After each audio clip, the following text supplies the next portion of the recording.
উপজেলা লেভেল থেকে শুরু করে সচিবালয়, এখানে ইলেকশন কমিশন সচিবালয়ে যে এক্সচেঞ্জ অফ আইডিয়াস হয়েছে সেটা সম্পর্কে আমাদেরকে ওনাদের ফিডব্যাক দিতে এসছেন।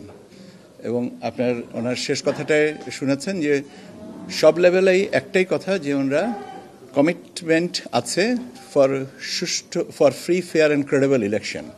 এবং এটাই ওনারা খুব সুন্দরভাবে আমাদেরকে বলেছেন যে এখন বাকিটুকু সময়ের ব্যাপার, যেন এই জিনিসটা হয়। আমরা ওনাদের কাছে আমাদের বিদেশে যারা আছেন, ডায়াসপোরা, যারা প্রবাসী ভোটার, তাদেরকে কী করে আমরা ভোট ব্যবস্থাপনার মধ্যে আনতে পারি সে বিষয়ে আমরা বলেছি যে তাদের জন্য পরামর্শ বা যদি কোনো মডেল থাকে আমাদের কাছে শেয়ার করতে। এবং ওনারা বলেছেন যে এটা ওনারা বিবেচনায় রাখবেন, কেন এটা একটা জটিল প্রক্রিয়া। বাংলাদেশে যখন দিন, তখন বিশ্বের অন্য আরেকটা অংশে রাত। তো এই সময়ের ব্যবধান, কর্মস্থলের বিষয়দায় আছে, বিভিন্ন বিষয়গুলো নিয়ে ওনারা যদি কোনো স্ট্যান্ডার্ড মডেল ওনারা আমাদের যে দিতে পারেন, আমরা সেটা নিয়ে এটা পরবর্তীতে করব।